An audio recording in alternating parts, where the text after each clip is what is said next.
Welcome back to the Wordy Nerdy podcast. I'm Wordy. I'm Nerdy. And we are here to talk about the most amazing video game movie since whatever the fuck the last one was. Minecraft. Is it just called Minecraft? Does it have any other name? A Minecraft story. A Minecraft story. Is it called Minecraft, a Minecraft story, or just a Minecraft story? A Minecraft story. That's what it's called. The movie is called A Minecraft Story. Okay, yes. That's dumb, but whatever. Anyway, it's a new year. It's the same us, and we are spending our time and energy watching things like A Minecraft Story.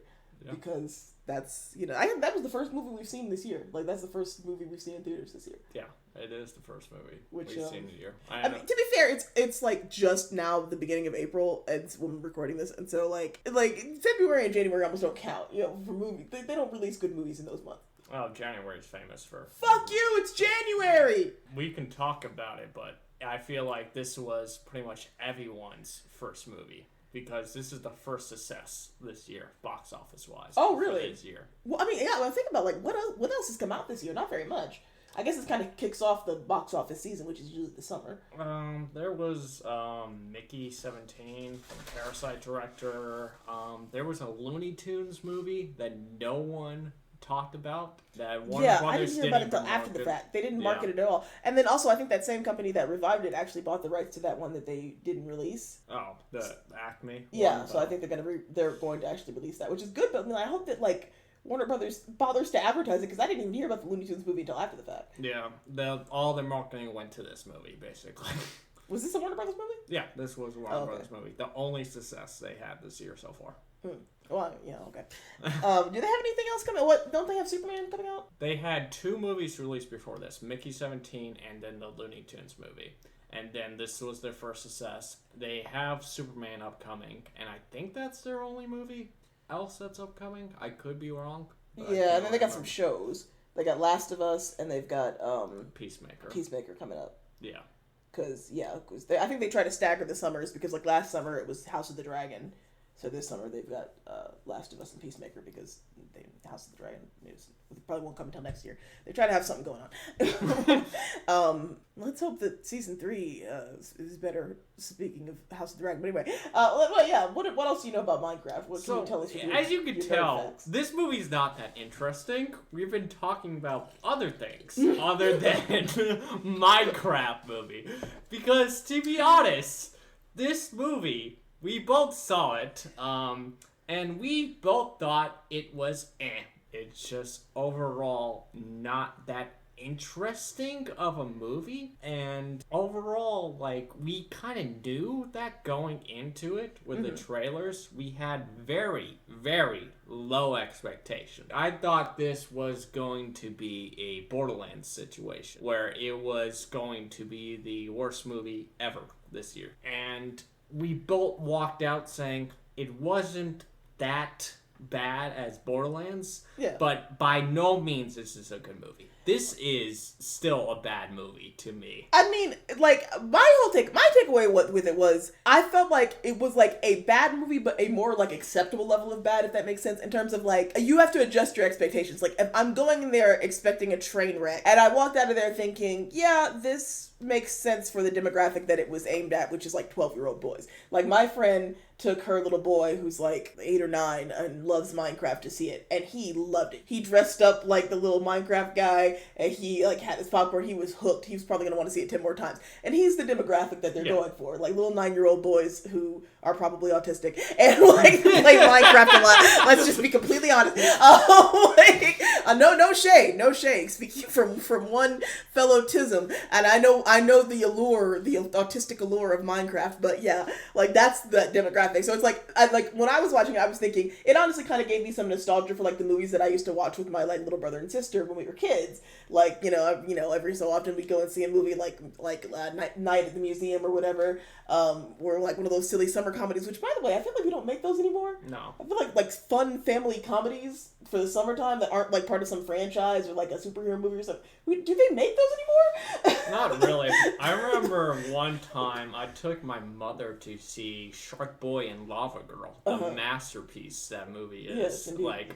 I don't blame like kids going to see that movie because I was excited for Shark Boy and Lava Girl when I was a little kid. Yeah. So, and I thought it was a masterpiece when I walked out of it as a kid, but then later on I thought it was complete shit. Yeah. Yeah, no, it's just like, like that's a sidebar, but I really do think that Hollywood needs to make like fun family comedies again, because I feel like the only comedies we get, there's very few comedies, period, and then the ones we get are like raunchy adult comedies, but like make more silly, goofy shit that you can take your kids to. I think that's some of my fondest memories. Like Beverly Hills Chihuahua, my dad used to take us to the drive-in movie theater, we'd see shit like that. Were they good films? No, they were shit, but they were fun, and they bring back fond memories of just hanging out with my family. Like I remember when we watched Night at the Museum, me and my brothers and sisters' vocal tick was, "Hey Dum Dum, you bring me gum gum." I was like everywhere. We were just like walking in the room. "Hey Dum Dum, you bring me gum gum." We're all a little touched, as the old folks say. But yeah, no, like, so I was just like, watching it, I thought, and even the dialogue, a lot of it felt very dated to like, I think you said this movie has been in production hell since like 2014, right? So, if anyone wants to know the overall history of Minecraft movie, it started in 2014, the production. And originally, Mac from Always Sunny was supposed to direct this movie. What's his name? What's that man's name for real? Rob McVie. Okay. I probably pronounced his name wrong. Just like Mac from Always Sunny. Not everybody watches Always Sunny, John. This man can make an Always Sunny reference out of just about anything. Yeah, that's very true. Basically, it was going to be animated. The voice of Steve... Do not diddle kids, it's no luck diddling kids.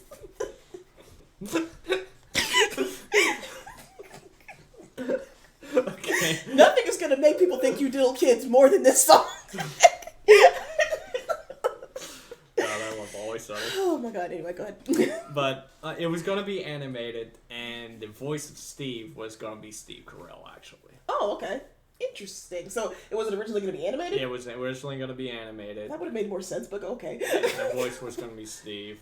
And he talked about what the different possibilities with this movie, because like we said walking out of this movie, Minecraft really doesn't have like a hardcore story that you need to follow, and you can just pretty much make the story whatever you want to be. Yeah, like Minecraft is an open world. It does have elements of like lore, but not so much a story. Like, there's the Enderman, there's like the Nether. There are certain things that you could count as Minecraft lore, but it isn't really super. It's not like you follow a central character and you do XYZ. It's very open world, which gives them a lot of freedom to kind of do whatever. Honestly, similar to some of the other video game movies, particularly the ones that are more oriented towards children that we've seen. Like if you look at the Mario movie from last year, it was like, there are obviously stories in Mario, but there's a bunch of Mario stories, and you can easily make another one. Like I don't think the Mario movies specifically follow the plot of any particular video game, because they're pretty straightforward, easy to just kind of make up your own story that fits within that thing. Like, oh, the Bowser wants to kidnap the princess or whatever, they're pretty easy to sort of build off of. So I honestly think that some of these more kid-oriented video game movies actually kind of have the upper hand over a lot of the adult ones. Borderlands and those sorts of ones sort of have an uphill battle because those, or even like shows like The Last of Us had an uphill battle because those games do have like established lore and an established canon and an established story that they kind of do have to follow. Which is why I think that they are more challenging to create. Now, that doesn't mean that they're impossible. I mean, I think Last of Us is really good. I think Borderlands is really bad. So it can be done well and it can be done poorly. But it is harder, I think, because you do have like a story that you have to follow. So not so much just like making up whatever. Whereas there tends to be a lot more open world elements in children's games. Yeah, I definitely agree. My question for you is, like, I don't know if you saw, like, the TikTok and everyone freaking out in movie theaters and stuff like that. Do you find it weird that everyone went crazy for, like, a movie that pretty much was not that good overall? Like, not even kids. I understand kids. Like, there are, like, influencers and people way older than like around our age acting like children going into the movies. And in fact, there was a police report. They called the police because of a disturbance at the theater, and they have an issues warning saying, please do not disturb the theater. We will call the police if it gets too disturbing. So this was for the Minecraft movie? Yeah, this was for the Minecraft That was the first I've heard of any of that. Yeah. Were they like trashing the theater or something? Yeah, they were trashing the theater, basically throwing popcorn. Anytime when Jack Black made a Minecraft reference, like chicken jockey or something like that, they were screaming and stuff like that. Okay, well, there's a couple of things that are going on there, I think. I think people doing stuff for, TikTok clout is a big thing where people will just, like, act obnoxious for TikToks and stuff like that. I also think something about, like, COVID and lockdowns fundamentally broke our society and our ability to, like, know how to act in public. I truly believe that a large swath of human beings completely lost all sense of, like, decorum. Like, it reminds me of the Beyonce song from the Renaissance album, in case you forgot how we act outside. Some of y'all legitimately did forget how we act outside. Like, some of y'all lost any home training that you might have had. I have seen people out in public just a shocking lack of decorum. I don't know what happened. I do think that COVID-19 fundamentally broke something in society. But also, like, it sounds like they're kind of trying to cultifying certain responses. Like, it reminds me of the midnight showings of Rocky Horror Picture Show. There's a lot of traditions like that in Rocky Horror where, like, you throw toilet paper at the screen at certain points and stuff like that.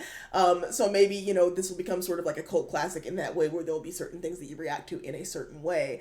So I think it's a combination of, like, genuine nostalgia, genuine enjoyment. As somebody who has played Minecraft, we both played Minecraft, like, they definitely had a lot of in-jokes and references and cute little, like, visual nods that I thought were nice, and that were, a nice nod to the people that play the games.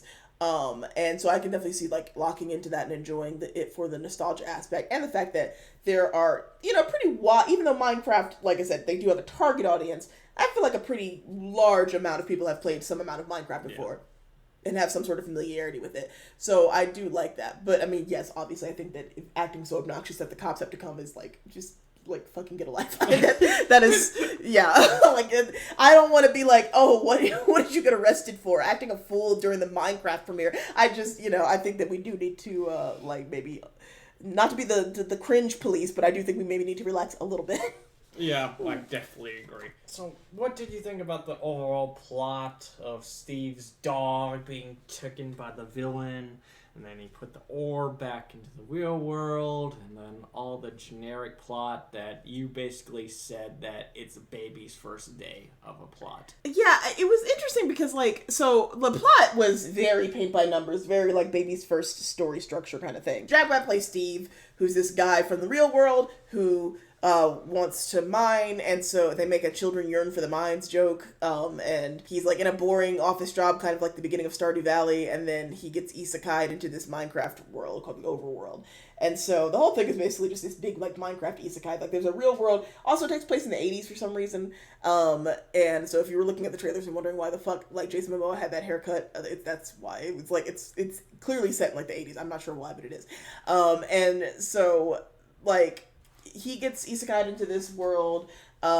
Jason Momoa's character is like a dude who's running like this failing video game shop, and he used to be like a game champion, or like really good at video games, and then he's kind of washed up or whatever. So he's that like, washed up former celebrity in a small town archetype. And we've got Jack Black, who's like the sort of like protagonist, adventurer archetype. Got the little boy, and what did you say his name? Henry? Yeah, Henry. Yeah. And his sister Natalie, yeah. And then also we've got Danielle Brooks as Dawn, the realtor, which I thought Danielle Brooks was the most random casting. I'm like, this girl was at the Oscars last year. I am really genuinely not sure what transpired for her to be in this fucking film after being in like Color Purple and stuff. I was like, oh, like when I saw her in the original trailers, I was like, oh, Danielle. I mean, I guess you would do a 2-4 check, but wow. Times must be rough. And, like, she was probably the most underused. Yeah, very much so. I mean, she's a great actress. They just felt like they had nothing for her to do. It just felt like they were like, we need to round out this cast with, like, a sassy black lady. But, like, first of all, we already had, like, 2 older male protagonists, a young male protagonist, a female who also I feel like wasn't used very much. I don't feel like the sister was utilized very much at all. In fact, like Natalie and Dawn were paired together for most of the film, and they were separated from the other three for most of the film. And it's like the movie forgot about them. Like the one, like it's just like it was like, oh, here's the boys are over here having wild and wacky adventures, and then the girls are over here like. We're also here. Like I mean, it's like they just did not write a plot. I mean, if you want evidence that this movie was clearly like thinking 12-year-old boy when they like made it, it's very boy oriented to the point that the two main female characters are barely fucking characters. They're just kind of there. They don't really need to be. They don't really contribute to the plot. There's no writing for them. It's just like they're just side characters. I don't know why they're even there, to be quite honest. Like it could have just been about the little boy and like Jack Black's character and maybe Jason Momoa's character. We really didn't need we as much as I do like those actresses. Like they had nothing to do with them. They had nothing for them to do in the plot. Like, even the thing that they were trying to do with, like, the daughter pretty much taking over the mother role and teaching Henry to... Oh, yeah, also dead mom disease right off the bat. Like, their mom is dead as hell, don't worry. Don't even know why. There was no reference. Explain they don't have a dad. There's no explanation. Like, it's just immediately, man, mom is dead because that's how we have to start all these fucking movies. And that went nowhere. That storyline, they tried to make some emotions, I think. Also, but I felt nothing at all. Yeah, every time they tried to make me feel emotionally for these characters, I was like, please be fucking serious. Like, go back to, like, the fart jokes. You cannot actually expect me to give a shit about these characters. Like, the way they, honestly, the first thing I thought, when they were moving into the house, like, they're driving down the road with expositional dialogue, like, oh, man, ever since mom died, we're having to move to this little small town in Idaho or wherever it was, because I got a new job. And then they move into this really nice house in the suburbs. It looks like multiple rooms, a full-size kitchen. I'm like, in this economy, what is a fucking, like, 18-year-old girl and her little brother buying, like, maybe the mom had an inheritance or something. I don't know how the fuck they're affording a house like that. And also, how does she have this job, I guess, at this chip company? Or and she was like the social media director. I mean, I assume that's maybe what she went to school for or something like communications. Because she looked, college age, like 18 to 22. Yeah. And so, I guess, that's just what she was doing for a living. And it's literally like a single mom kind of situation. It's this, like, teenage single mom and her little brother who's, like, I don't know, like 12 or 13 maybe. And, they're just living this full house. And I'm like, wouldn't it be more realistic for them to be, like, in an apartment or something? I don't know. Because, again, it's not like it was the family home. They already lived there. Like, they moved there. So I was like, there's no way that little chip company job pays that much money, so maybe it was an inheritance, I'm not sure. I guess things were cheaper in the 80s, maybe. Well, yeah, that's true, too. It really felt like this movie came out, like, 40 years ago, because, like, there's the scene where the kid is getting bullied in school, because he's creative, and he likes to draw and stuff, and so that's, like, a big thing, like, oh, Henry is a creative kid. He has this big imagination or whatever. Very kind of Shark Boy and Lava Girl coded kind of type of character, But also he's like, I guess, a super genius or something because one of the kids like makes fun of him for being smart, which was a thing they did in 80s shows, where it's like, oh, look, he thinks he's a rocket scientist. And the kid's like, I can do rocket science. And the bully is like the most stereotypical 80s movie bully. He's like this chubby white kid. Literally just picture a bully in a movie that came out in the 80s or 90s. It's a fat white kid, isn't it? And that's what, like every single time.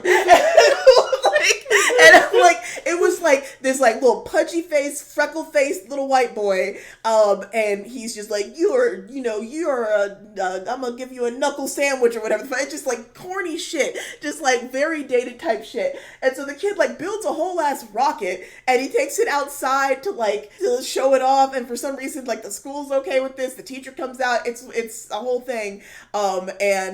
So he like sets up this rocket, and then the mean bully kid, he like takes some clippers or pliers or something and like cuts one of the wires. So he sets the thing off and it takes off, but he loses control of it, and it like crashes into the potato and sends the potato into the water, and that's where his sister works or whatever.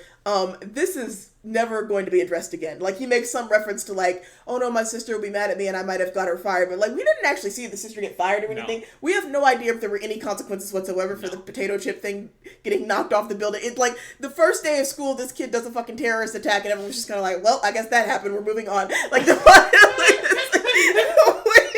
like, the plot, I'm not even sure why that needed to be a thing, but they needed to, like, convolute the plot, so he, like, meets Jason Momoa's character, and then they get isekai to the Minecraft world or whatever, because they find that pearl, like you said, that he had sent in his, it's dumb, and,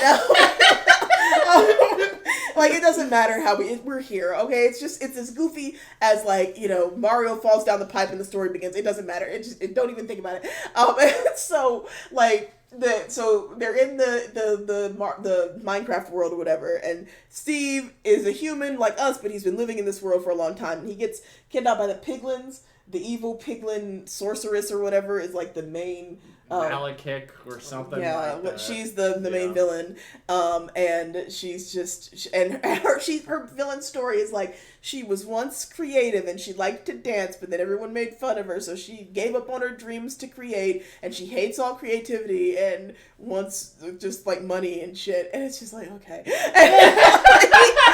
all right, I was like again, this is for kids. Like I just kept on like this is for kids, this is for kids, this is for kids, this is for children, this is for actual babies. Like I need to adjust my expectations accordingly.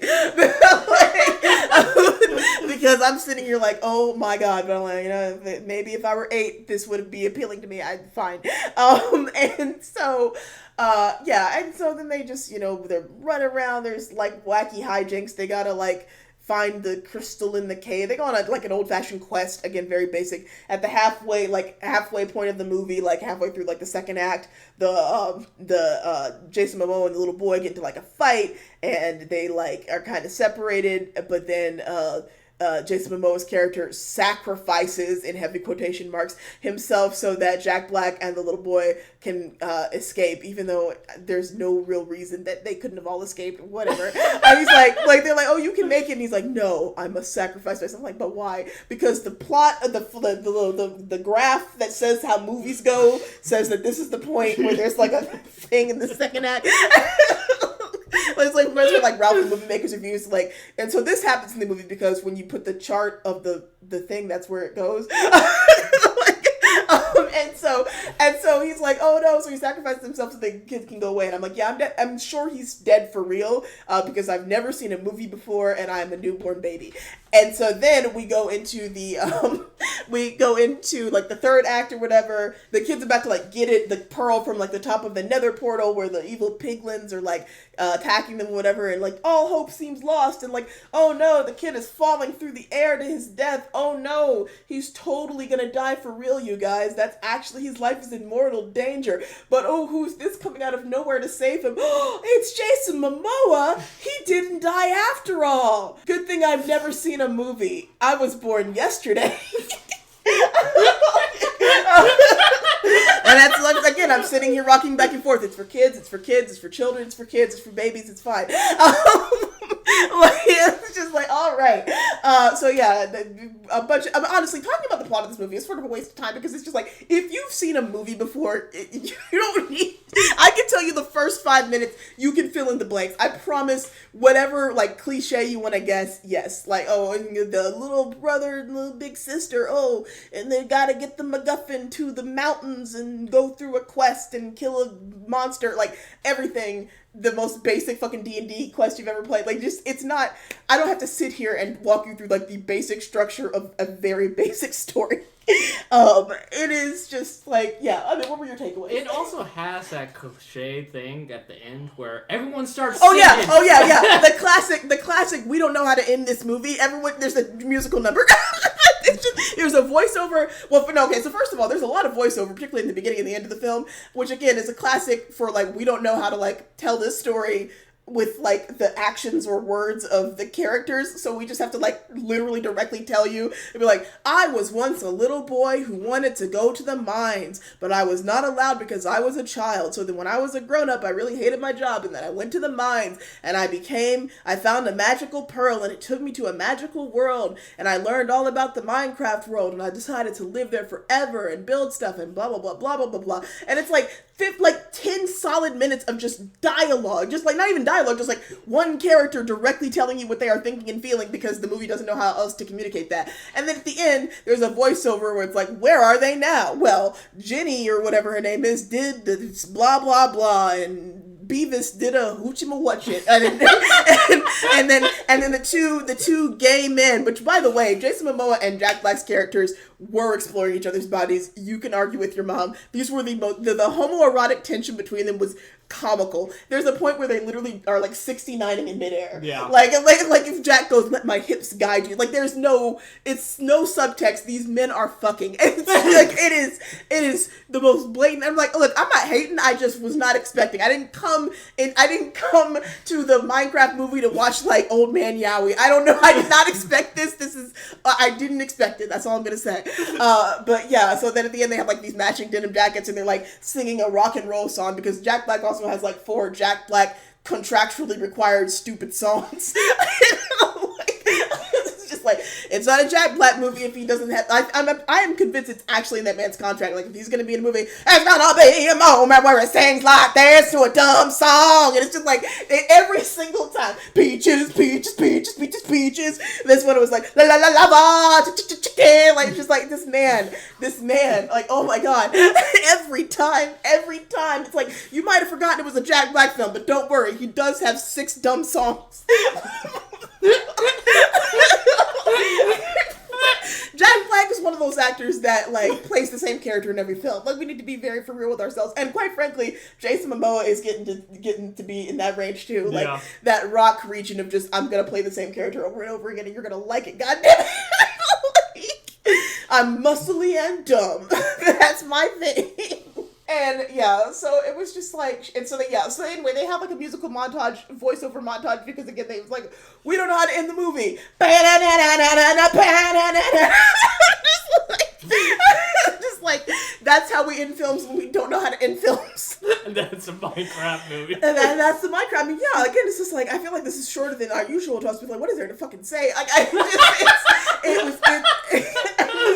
it's like, it wasn't terrible, just a movie, and if I had a little nephew who loved Minecraft, I'd probably take him to it, and I'm sure he would enjoy it. But, yeah, what else is there to say? How would you rank it? Like, we have seen, like, pretty much most video game movies. Like, we've seen Five Nights at Freddy, we saw the Borderlands movie, we saw a Mario movie.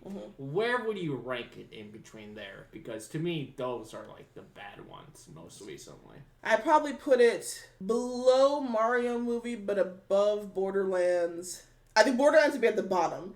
I think it would be Borderlands at the bottom, then FNAF, then this movie. Or maybe swap this movie and FNAF, and then Mario, I think, is probably the best one that we've seen. Yeah. I'm pretty much the same way. I think it fits, like, right between FNAF and Mario. Because I think this movie did at least something that FNAF kind of didn't really like. I didn't like how FNAF, Five Nights at Freddy, pretty much had that scene where it took away all the tension from the monsters. Or like, oh, we're playing around with them, pretty much. Yeah, that scene where it's like, oh, they're gonna kill us, and then, oh, no, they're not. We're actually gonna, like, boogie downtown or whatever. Yeah. And I'm like, okay. And this movie didn't really have that. It was just a dumb kids movie from start to finish. Yeah. And, like, there's not much to say, like, for plot-wise, and I don't really know why a lot of people other than kids are going to see this movie. Like, I get that memes took over the internet. Yeah. And I also think there's a level of nostalgia, like we said. I mean, there's a lot of people who are adults now but did play Minecraft when they were kids, because Minecraft's been out for a little while. Yeah.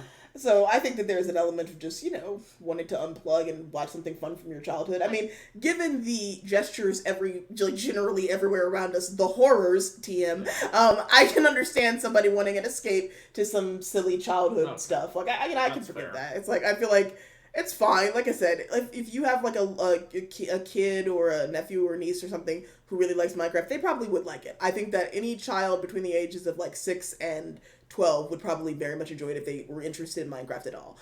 Because it is very much gathered towards it's fast-paced, it's silly, it's got fart jokes and butt humor and all that kind of stuff that little kids like. It's like, it is perfectly catered towards that demographic. It is not like what I would call like the exceptional family films, like, you know, Pixar films, that kind of stuff. Like, those are films that are like, they're for kids, but they're not just for kids, they're for families. And so there is more like quality to them, I think. This is one of those like classic family films where like the parent can watch it and not immediately want to kill themselves. The kid will watch it and enjoy it. And it's just a perfectly mid-tier, like middle America type movie, which frankly, I want to see more of. It's like, even if they're not all going to be winners, like I said, most of the movies that I grew up watching, if I watch them now, I'm sure if I went back and watched Beverly Hills Chihuahua, I'd go, wow, that was ass. But like, at the time, I enjoyed it. It was silly. It was a talking dog, whatever. I do miss those kinds of movies. I do miss the movies that aren't really tied to like some fucking Marvel sitcom or some shit, and aren't high art, and aren't trying to be high art. They're just silly little family films. I think that we need more of those. Overall, didn't think it was that much of a slop fest going into it, and I wouldn't recommend this unless you're going with kids and you want to entertain them, or just like Rynn just said, want to forget everything that's going on in the world and just want to turn off your brain and enjoy the dumb kids movie. Yeah, I would also say the animation is actually surprisingly pretty good. Yeah. Like, I had my doubts when they were like, everything was going to look blocky. I'm like, oh, that's going to look so dumb. But I actually thought that the animation for, like, the Minecraft animals was actually pretty good. Somehow, like, the movie looked way better than the trailer. Yeah, the trailer looked horrible, which is why my expectations were very low. But then when I got there and I saw, like, oh, the dog, yeah, like, I can see it's clearly, like, a cartoonized square dog, but, like, it does still look like you can interact with it. It looks real. It doesn't look like horrifying CGI. I wouldn't be surprised if they used some puppets as well. Yeah, when the first trailer came out, they showed a behind the scenes, like the trees were actually real and like some of the backgrounds real. So they were trying to use some practical effects here and there, and props too. It looked like some real props. Which that's another thing that I will preach from the rooftops about. Bring back props. Bring back sets. When John and I were watching some of the Oscar contenders this year, I was like literally salivating at just the prospect of using props and sets and practical effects. I am so sick of movies where 90% of it takes place in front of a green screen and the actor's just like on a crane or something pretending to fly around and they're at no point interacting with real things or real people. Like the closest to like a real thing they interact with is the tennis ball that plays like the alien character or whatever that they have to talk to. Like it's so, like, I'm not saying that those can't be enjoyable films, but I miss movies feeling real, feeling like the character is like touching and interacting with things, feeling like there are props and things to interact with on the set.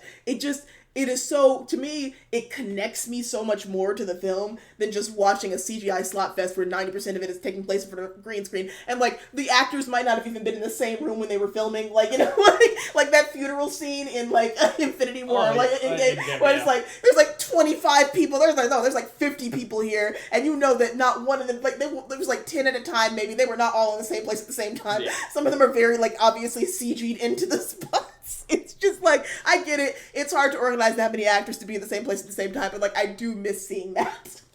I do miss seeing that too. Like, I think the worst offender from Marvel-wise was Ant-Man. Oh my god, Ant-Man was, like, Ant-Man should have been a referendum on, like, how we treat, like, animators. Like, that should have been the nail in the coffin. Like, we clearly are not paying these people enough. Because if you look at CGI from, like, movies that came out 20 years ago, like Lord of the Rings, or, like, Pirates of the Caribbean, even, like, the CGI was so good, and then you go, Jurassic Park came out fucking 30 years ago, it looks better, and I know that they also use practical effects and they use puppets as well, but there was still CGI elements, and all of that, like, Jurassic Park's CG holds up way better than Ant-Man 3 CG, which was dated even when it came, like, it wasn't even dated, it just looked like shit. It's not like, oh, you go back and look and like, oh, wow, that didn't age that well. No, it just looked like shit from the beginning. Like, it was just like, it was so bad. And it's just like, and I know it's not because it's not possible to be better. It's because they give these people horrifying deadlines, horrifying working conditions. They don't pay them enough. They don't give them enough time.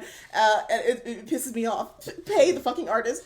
Or they just cop out entirely and they do what they did for Secret Invasion and gives us some AI fucking bullshit. Yeah. That shit pissed me off so bad. And they had the audacity to argue like it was an artistic choice. People were like, well, you know, it's to like reflect how, you know, you never know who's a scroll or whatever. You just like, you never know if CGI and the AI is real or not. Like, no, I know it's not real and it looks like shit. I don't want to see that.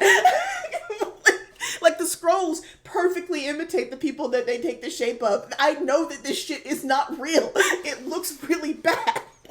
And, like, that sequence is, like, only 2 minutes long, but it feels so long because it's so shit, and it doesn't look real at all. It has no artistic flavor. There's nothing, like, I can't explain to you, like, I feel like there's never been, I know this, we're about to go on, like, a side tangent about generative AI, but I feel like there is no evidence there is no stronger evidence for the human soul than generative AI, because there's just something about AI art, quote unquote, that is the definition of soulless. It just lacks a soul. It does not have, even if it's perfect looking, even if every stroke is in place, the hands look right, it actually looks like a real painting, you can just tell that it isn't. It lacks human soul. And I don't know how else to explain it.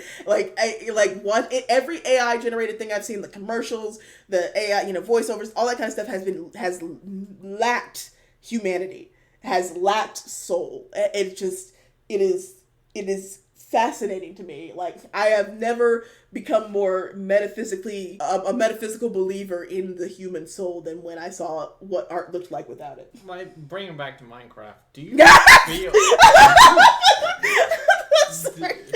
Circling back to Minecraft, anyway. Do you feel like the story is kind of AI generated? Because you feel like it's baby's first day. Yeah. Like, I wouldn't be surprised if they used it to polish some of the script and stuff off. Like, another thing about AI, generative AI existing is that it makes you kind of a conspiracy theorist when you start thinking, like, every shitty thing is AI, which it's not. Like, some stuff is just shit, and some stuff, like, I've seen, like, people saying every little piece of, like, CGI is AI. And, like, no, sometimes it's just animation, guys. Like, people have been making hoax videos since before AI. Like, there's other ways to, like, fake shit. It's not all AI.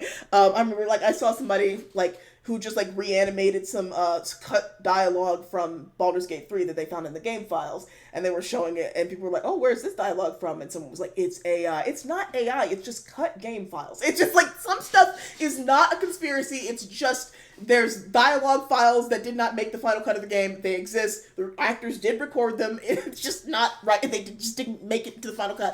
Like, it's like seeing every blooper or, like, a cut scene from, like, a movie, and, like, this wasn't in the original movie, this is AI. No, it's just something that didn't make the final cut. Like, it's fine.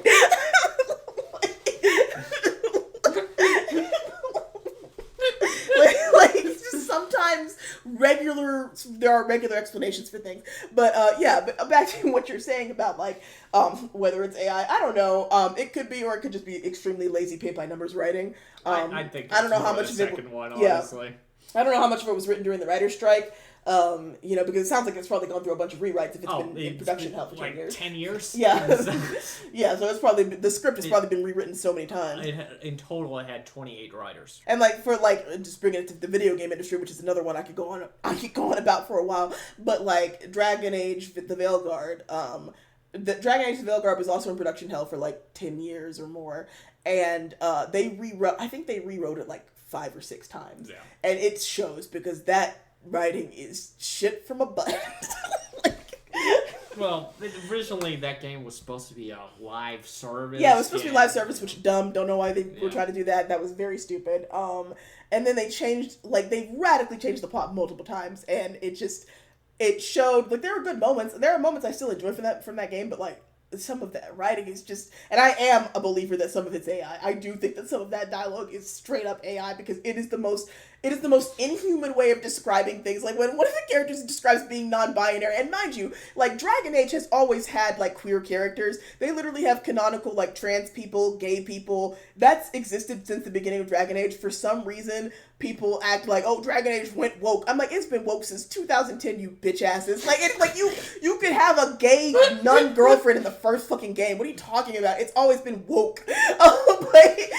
Like, there's a canonical, like, trans noble person that, like, she's a noble woman, but she deals with, like, rejection from her culture because they think that, like, she shouldn't get her inheritance because, like, she didn't stay the prince or whatever. It's a whole thing. Like, there's a lot of, like, queerness that is in the canon. All that to say that, coming from that, it's like, I don't want to sound like one of those DEI is evil type dumb fucks, but, like, when I hear a character very robotically say, I am not a girl or a boy.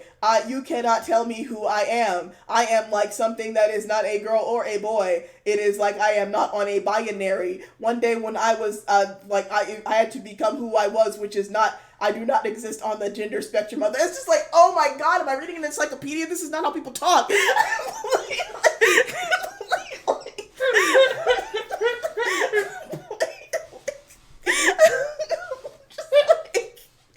You could have easily had a non-binary character without all this awful fucking writing. But how would I know what you're feeling? Oh my god. Yeah, so I don't want to turn this into a whole fucking video game rant, but all that to say, Minecraft movie, 6 out of 10. Is that about what you'd rate it? I don't really give ratings, but I would say it's okay for kids at the bare minimum. Yeah, it's fine for kids. You got a nephew or a niece who really like, or a non-binary nibbling or whatever y'all become. What is that word? I think it's nibbling. Anyway, you got a small family member who's into Minecraft, or a big family member who's into Minecraft, or you're into Minecraft. I'd say watch it. It won't hurt. It's not terrible. It doesn't ruin the source because there's really nothing to ruin. And so it's just, Minecraft is the ultimate sandbox game, and it's a sort of sandbox movie. It doesn't do anything too daring or interesting, but for what it was fine. Make more family movies, please. I'm tired of fucking. I'm gonna go on another rant about the fucking Marvel casting announcements. The fact that they're just giving away all the cameos because they desperately want you to come see these fucking movies. But then John will get upset if I start making fun of Marvel too much. You make fun of Marvel? Listen. I 100% agree with you. Like, that fucking 5-hour live stream they just revealed all the cameos. That all these people are not going to be main characters because it's like the movie's, going to be 2 hours? Yeah. Everybody would have a minimum of 5 seconds of fucking screen time. They're all going to be cameos. Anyway, that's a whole different story for a whole different day. But anyway, thank you for listening or watching. If this is on YouTube, make sure that you check out all our links and stuff. If you want to support us, make sure to support us on Patreon, where you can get early access to our videos and podcast and whatnots. And we will see you next time.